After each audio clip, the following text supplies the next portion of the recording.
G'day. A lot of people here. Let's see where people come from. So give us a yell if you come from Newcastle. Byalong. Anyone from Byalong? Budgie? Yay. Upper Hunter. Yay. Lower Hunter. Anyone from the rivers to the north? Yeah, good. Darwin! Sorry?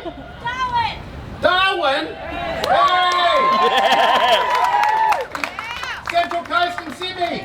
Hey! We come from a lot of places, don't we?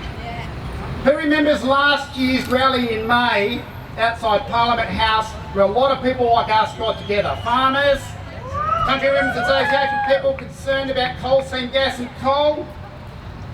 And the cry at the time was, country and city, united we stand, protect our water and protect our land. Yeah, So let's hear it.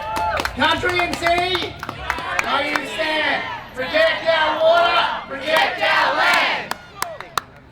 Now, for those who don't know me, I've already been introduced as John Kaye, not the MP. He's about 10 years older, he's got a lot more hair than me.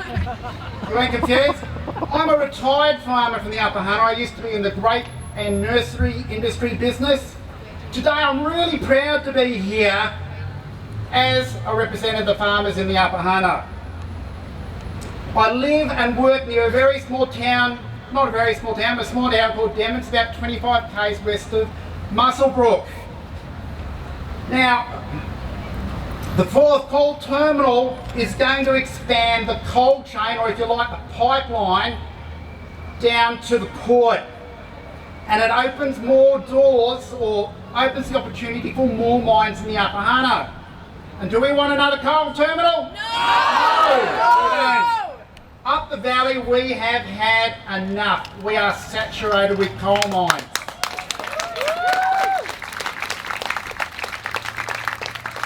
We all care about the land in New South Wales. Up the valley we're conscious that at the end of the rail lines there are coal terminals. More coal terminals creates more pressure for more mines where we live.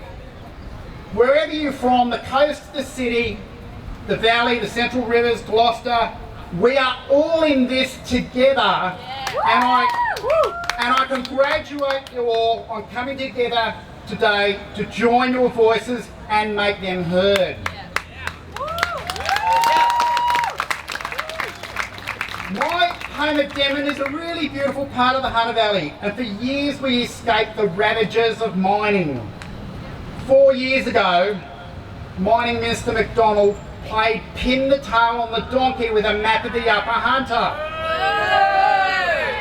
Demon woke up one day to find out that we had 2 large exploration leases on either side of the town and quite close. One at Yarrawarr Ferndale Valley and one at Spur Hill. There was no community consultation, absolutely none. The community was shocked and devastated.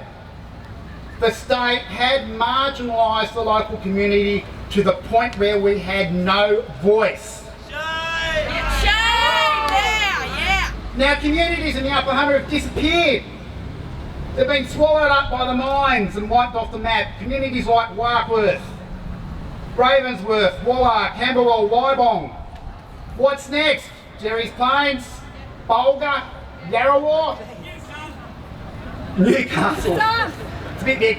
Communities must come before coal.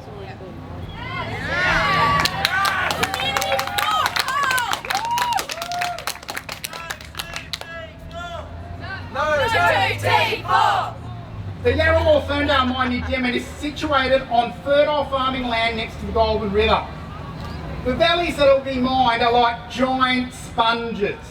They don't have creeks and rivers running through them because when it rains, it's a big area, catchment area, it just soaks into the ground, goes straight into the aquifers, and those aquifers feed into other aquifers. Some of them feed into the Goulburn River, some of them go under mountains and into other valleys.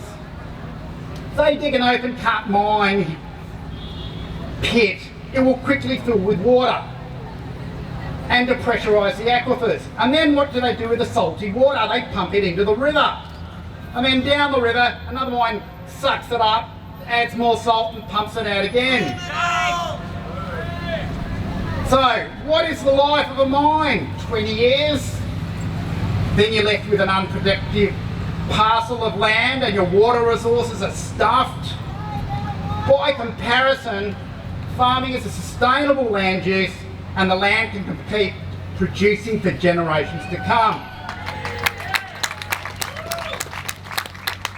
The Sydney Basin is under pressure from housing and it's losing its productive land. And that's where the Hunter comes in. The Hunter has some of the most arable land closest to Sydney. So why is the government allowing mines in the Hunter to permanently destroy farmland? The dollar. We are told that coal resources that destroy our farmland are the property of New South Wales. We are told that we have no rights if the state allows the miners to take our farmland. I don't dispute the public ownership of mineral resources and I welcome opportunities for balanced economic development. What I resent is a process that ignores the enormous historic investment of our community. Investment in local, economic, social and environmental capital. Farmers work bloody hard on their farmland and don't want to be trumped all the time by mining. When a mine moves in, our existing investment is absolutely trashed. Providing the government with royalties and the company with profits. The government and mining companies privatise the profits and socialise the costs. It's important that, pardon me, that the government knows how we feel. It's important they know how important this issue is to us. It's important they know the fourth coal terminal is a whole of community issue for the Hunter. And you know, we're not just some noisy minority. It's important that they know that this issue is bigger than politics and has the power to bring diverse groups of people together. So what do we want the government to do?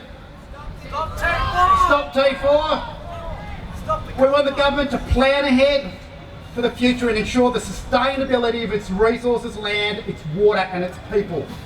Look to the long term, not the short term. By stopping the T4 coal terminal, we'll stop the coal chain from getting bigger and fatter and we'll put the brakes on the continuing rapid expansion of coal industry in the Upper Hunter. Ladies and gentlemen, join me in telling the government that country and city are united and we don't need any more coal terminals.